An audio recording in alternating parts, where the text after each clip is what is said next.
ব্যাসদেব ভাগবত গ্রন্থ রচনা করার পরে মনে মনে চিন্তা করলেন ভাগবতের কোথায় কোনো ভুল আছে কি না। যে ভাগবত ধর্ম আমি সারা বিশ্ব ব্রহ্মাণ্ডে প্রচার করব, যদি কোনো ভুল থাকে তাহলে তো আবার সেই সমস্যা। আগে ভুল করেছি, এখন আর দ্বিতীয়বার ভুল করব না। কিন্তু এই 18,000 শ্লোকের ভাগবতটাকে কাকে দিয়ে সংশোধন করাবো ভুলটা?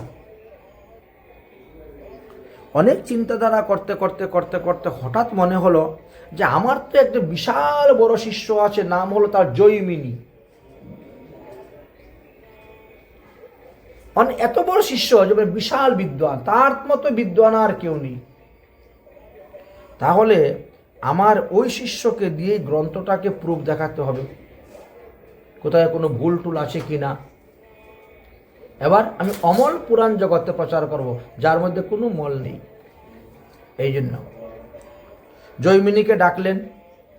বাবা জৈমিনী, বৃদ্ধ বয়সে একখানা গ্রন্থ লিখেছি, যদিও গণেশের লিখেছে, আমি বলেছি, তো এই গ্রন্থের কোথায় কোনো ভুল টুল আছে কিনা তুমি একবার দেখে দাও তো।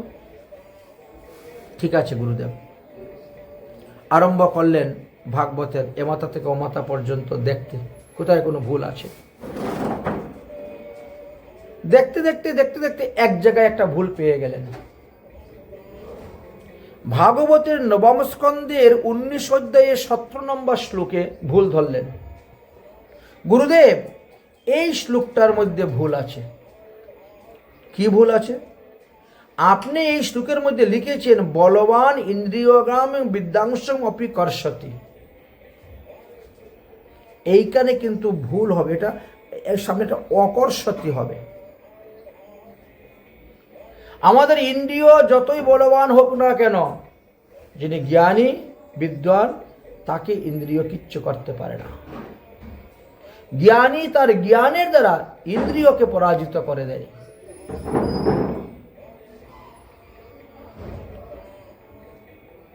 শুনলেন ব্যাসদেব, মনে মনে চিন্তা করলেন আমিও বললাম, গণেশও লিখলো, কিন্তু কেউ তো ভুল ধরতে পারলাম না। কিন্তু আজকে জৈমিনী কেন আমার এই জায়গাতে ভুল ধরল? তার মনে, জৈমিনীর মনে মনে অহংকার হয়েছে যে আমি আমার জ্ঞানের দ্বারা, আমার তপস্যার দ্বারা, আমার যুগবলের দ্বারা আমি আমার ইন্দ্রিয়কে বশ করে নিয়েছি। পঞ্চ জ্ঞানেন্দ্রিয়, পঞ্চ কর্মেন্দ্রিয়, মন 11টাকে আমি বশ করে নিয়েছি, আর ইন্দ্রিয় আমাকে কিচ্ছু করতে পারে না। এই জন্য অকর্ষতি বলছে। কিন্তু এইখানে অকর্ষতি লেখার আগে আগে আমার শিষ্যটাকে একটু পরীক্ষা করে দেখি। আমার শ্লোক তো ঠিক আছে আমার হিসাবে, গণেশের হিসাবেও ঠিক আছে এই শ্লোক, কিন্তু জৈমিনীর হিসাবে যখন এই শ্লোকটা ভুল, জৈমিনীকে একটু পরীক্ষা করতে হবে। ব্যাসদেব তখন জৈমিনীকে পরীক্ষা করার জন্য কি করলেন? একটা নারী রূপ ধারণ করলেন, মায়া নারী। নারী রূপ ধারণ করে কাকে একটি কলস নিয়েছেন, এরকম সন্ধ্যার সময়, বিকালবেলা, সন্ধ্যা হয় নাই, সূর্য অস্ত যাচ্ছে যাচ্ছে, ছম ছম ছম ছম করে পায়ের মধ্যে নপুর পরে চুরি টুরি হাতে লাগিয়ে গয়নাঘাটে হেঁটে হেঁটে যাচ্ছেন নদীতে জল আনার জন্য। যেখানে বসে জৈমিনী ভজন করে ওর পাশ দিয়ে যাচ্ছেন। নপুরের ধ্বনি শুনে তপস্যা ভেঙে গিয়েছে জৈমিনী। আরে এখানে কোন দেবকন্যা এসেছে? এতদিন ধরে ভজন করতেছে, কোনোদিন তো কোনো নপুরের ধ্বনি শুনি নাই। মনটা চঞ্চল হয়ে গেল কিন্তু নপুরের ধ্বনিতে। এদিকে তাকাচ্ছেন, ওদিকে তাকাচ্ছেন, ওদিকে দেখা যাচ্ছে না তো। উঠে দাঁড়িয়ে গেছেন আসন থেকে।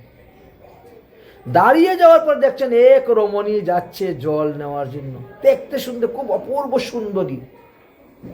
আরে এই রমণী কোথার থেকে আসলো? এটাও কার কন্যা? নানা রকমের প্রশ্ন মনের মধ্যে আসলো। দেখতে দেখতে ওই সময়ে কি হয়েছে, হঠাৎ করে আকাশ মেঘাচ্ছন্ন করে বৃষ্টি শুরু হয়ে গেছে। জৈমিনী তপস্যার থেকে দৌড় মেরে গিয়েছেন, গিয়ে ওখানে একটা বট গাছ ছিল, বট গাছের নিচে গিয়ে দাঁড়িয়েছেন। আর ওই মহিলাও নদী থেকে জল নিয়ে গিয়ে ওই বট গাছের নিচে দাঁড়িয়েছে।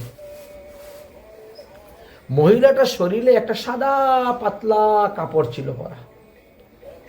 এখন বৃষ্টির জলে যখন কাপড় ভিজে গিয়ে শরীরের মধ্যে লেগেছে, একেবারে শিরা উপশিরা পর্যন্ত দেখা যাচ্ছে। যতই তিনি মহিলার দিকে তাকাচ্ছেন ততই তিনি কামবানে পীড়িত হচ্ছে। কিছুক্ষণ দাঁড়াতে দাঁড়াতে জিজ্ঞাসা করছেন, তুমি কার মেয়ে? তোমার বাবার নাম কি? তুমি কেন এখানে এসেছো? সন্ধ্যা হয়ে যাচ্ছে, এখন রাত্রিবেলা কোথায় যাবে? বাঘ সিংহ আদি হিংস্র প্রাণী বেরোবে, অতএব তুমি আমার ঘরে চলো, আমার ওখানে গিয়ে থাকো, কাল সকালে তোমার বাপের বাড়ি যাবে। ঠিক আছে, রাজি হয়ে গেলেন। সেই মায়ানারী তিনার সঙ্গে তিনার ঘরে গেলেন। জৈমিনী এখন বলছে, আপনি ভিতরে যান, ভিতরে গিয়ে এই ভিজা কাপড়গুলো ছেড়ে দিয়ে আমার ধুতি আছে, পাঞ্জাবি আছে, ওগুলো পরে নেন।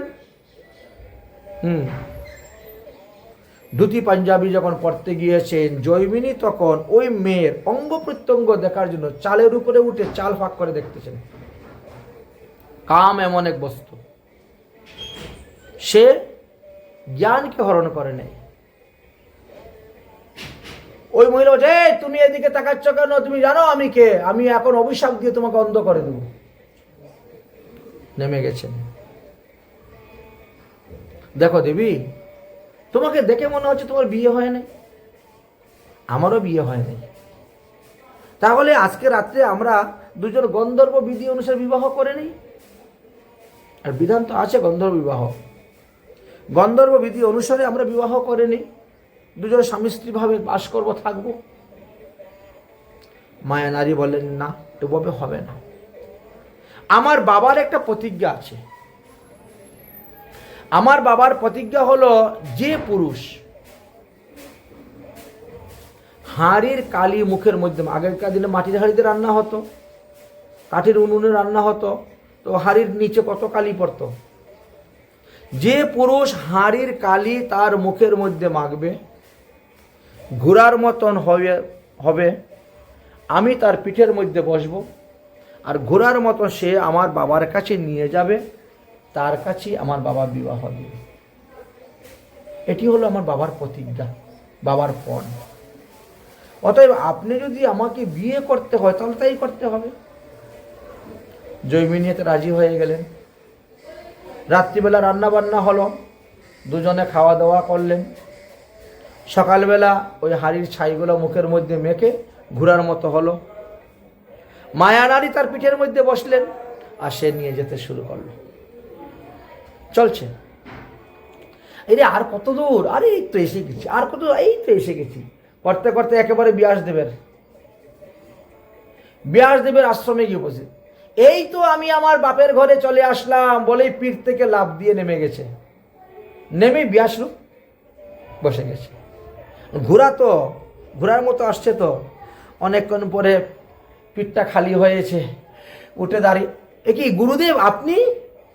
প্রণাম গুরুদেব, প্রণাম গুরুদেব। ব্যাসদেব বলছেন, এ কি জৈমিনী, তোমার মুখের মধ্যে কালি মাখানো কেন? আর তুমি ঘোড়ার মতো হয়ে আসলে কেন? তখন জৈমিনী বলছে, সেই মেয়েটা কোথায়? ওই মেয়ে কি আপনার মেয়ে? আমি তো এই বলে সমস্ত ঘটনা শোনার পরে বললেন, তুমি যে বললে আমার ভাগবতের নবম স্কন্ধের 19 অধ্যায় 17 নম্বর শ্লোকটা ভুল, তো ভুল কোথায়? যদি এটা ভুল হইতো তাহলে তুমি মুখের মধ্যে কি কালি মাখতে আর ওই মহিলাটাকে পিঠের মধ্যে করে নিয়ে আসতে। বলবান ইন্দ্রিয় গ্রামং বিদ্যাংশং অপি কর্ষতি, এটা কোনো ভুল নয়, শুদ্ধ শ্লোক। এতে প্রমাণিত হয় যে শ্রীমদ্ ভাগবত মহাপুরাণের কোথাও কোনো ভুল সিদ্ধান্ত নাই, সমস্ত সুসিদ্ধান্ত দিয়েছেন, কোথাও কোনো ভুল সিদ্ধান্ত, অপসিদ্ধান্ত, কুসিদ্ধান্ত নেই।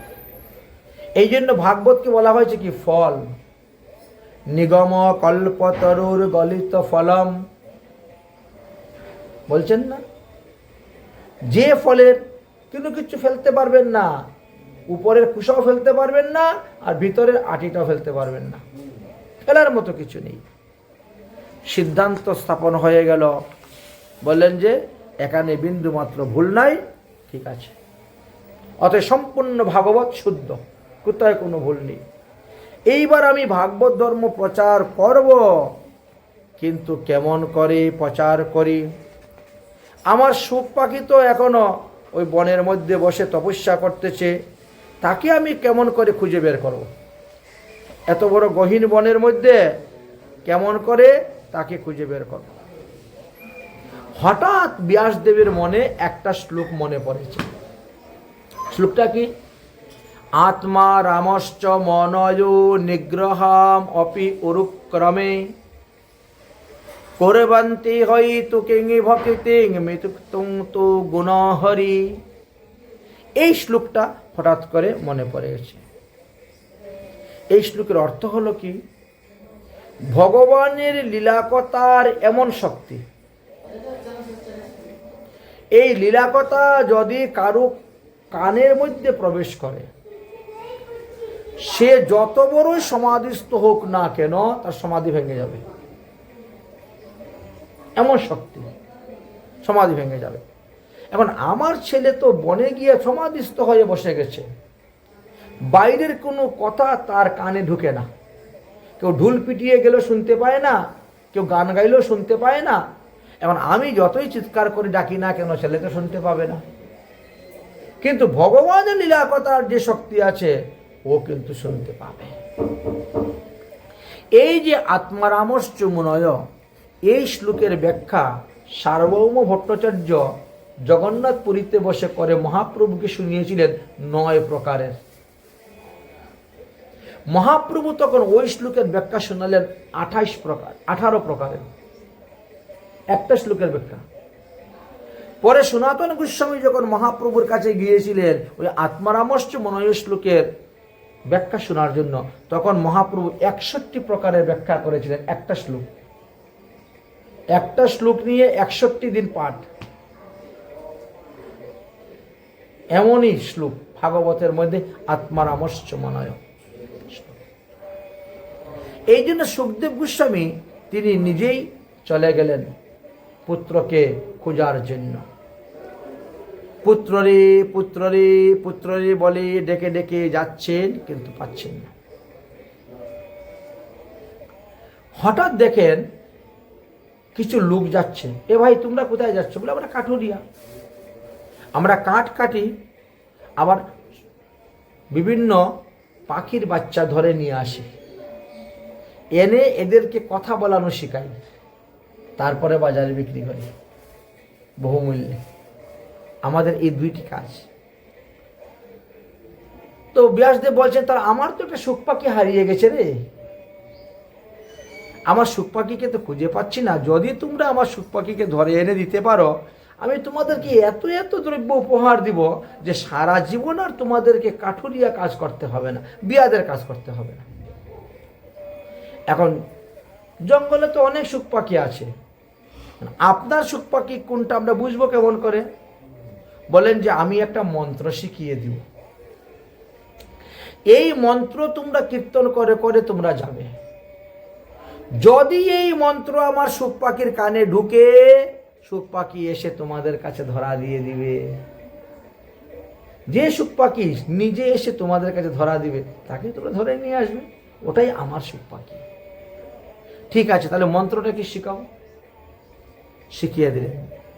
বরহা পীরৌ নটবর বপু কর্ণায় কর্ণিকারং বিভ্রৎসবাস কনক কপিসম বৈজয়ন্তী চমালম রন্ধ্রান বেণু অধর সুধয়া পূর্ণয়ম গুপ্প বৃন্দে বৃন্দাবনং সপাদং রমণম প্রবেশন্তি গীতি কৃতি।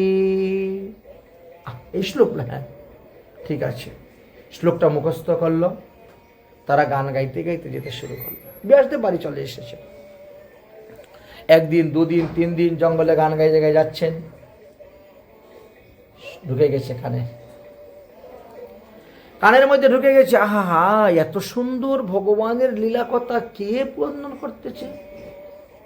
এত নিত্য গোলকধামের লীলা, তো গোলকধামে লীলার কথা ভোলকধামের লোক জানলো কেমন করে? আর এত শ্লোক ছন্দ তাল মিলিয়ে গান করে যাচ্ছে, এরা এই শ্লোক পেল কোথায়? এরা বা কারা? আমি যার ধ্যান করতেছি, যার চিন্তন করতেছি, যার পূজা করতেছি, তার লীলা কথা এরা কোথায় পেল? জঙ্গলের মানুষ, দেখতে হবে তাহলে এরা কারা। আসন থেকে উঠে গেছেন সুখদেব, ঘন অরণ্য জঙ্গল দেখতে পাচ্ছেন না, উঠে গেছেন এক বিশাল বৃক্ষের উপরে। বৃক্ষের উপরে দেখেছেন 5-6 জন লোক হাততালি দিয়ে দিয়ে সুরে সুরে গানে বরহা পীরা নটবর বারে। তাদেরকে জিজ্ঞেস করতে হবে এই শ্লোক তারা কোথায় পেল। গাছ থেকে লাফ মেরে তাদের সামনে পড়ে গেছেন। একে তো উলঙ্গ অবস্থা, তার মধ্যে চক্ষু দুটি লাল, খাওয়া নেই দাওয়া নাই, শরীরটা একেবারে কঙ্কাল সার হয়ে গেছে। এরা মনে করছে কোনো ভূত প্রেত বা অপদেবতা পড়ে গেছে গাছ থেকে আমাদের উপরে ধরার জন্য, আমাদেরকে খাওয়ার জন্য। ওরে বা ভূত ভূত ভূত দিয়েছে সবাই দৌড়। সুখদেব কি আর তাদেরকে দৌড়িয়ে ধরতে পারলেন না। এরা তো দৌড়তে দৌড়তে একেবারে ব্যাসদেবের আশ্রমে। বাবা গুরুদেব, আপনি বললেন এই মন্ত্র বললে পরে আপনার সুখ পাখি এসে ধরা দিবে। সুখ পাখি তো না এসে মস্ত বড় ভূত এসে ধরা দিয়েছিল সামনে। ভূত দেখে তো ভয়ে আমরা পালিয়েছি বাবা। এই ভূত না তাড়াইলে জঙ্গল থেকে আমরা কোনোদিন জঙ্গলে গিয়ে শান্তি পাবো না। আচ্ছা, ভূতটা দেখতে কিরকম? সমস্ত বিবরণ দিচ্ছেন, বলছেন ও ওটা ভূত নয় রে, ওটাই আমার সুখ। কিন্তু ভয় পাচ্ছি সবাই। কোনো ভয় পাবি না। তাদেরকে আমি আরেকটা মন্ত্র শিখিয়ে দিয়েছি। ওই মন্ত্র বললে পরে ভূত এসে তোদেরকে প্রণাম করবে। ভূত এসে প্রণাম করবে, আর তখন তোরা ধরবে, 2 হাতে ধরে আমার কাছে নিয়ে আসবি। এইটুকুই তাদের কাজ। তোরা শিখাও তাহলে ভূত ধরার মন্ত্র।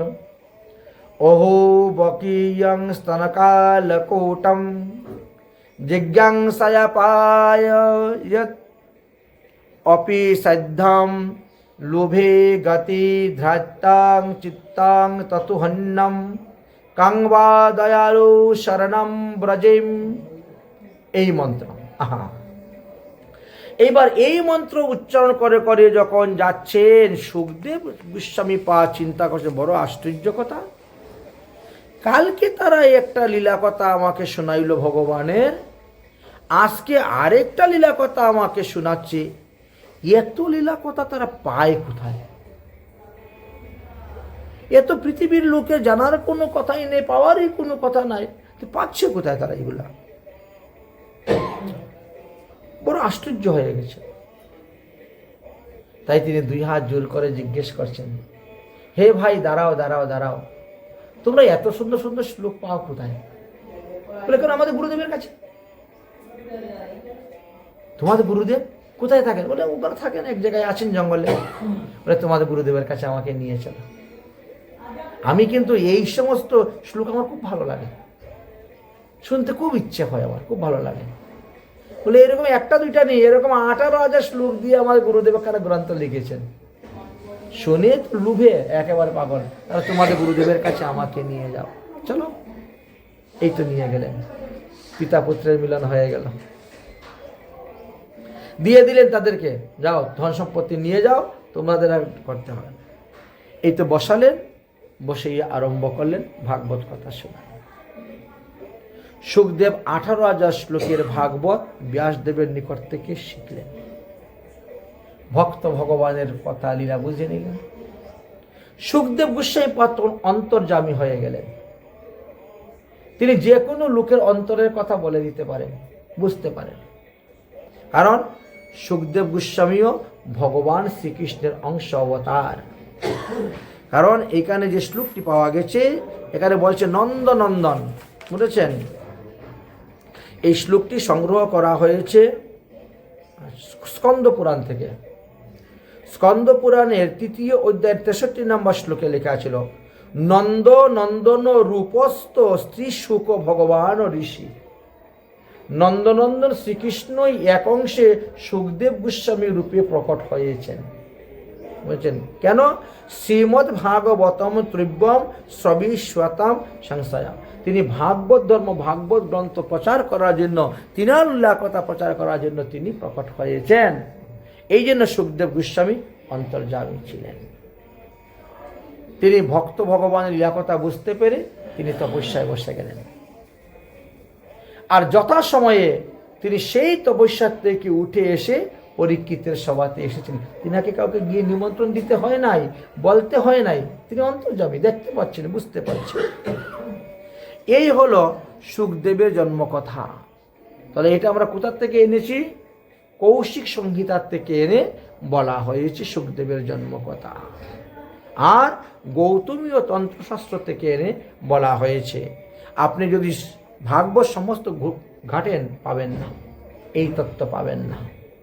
এই জন্য ভাগবতের আলোচনা করতে গেলেও বাইরে থেকে আমাদের অন্যান্য গ্রন্থ থেকে সংগ্রহ করতে হয় অনেক কিছু লোককে বোঝানোর জন্য, শেখানোর জন্য।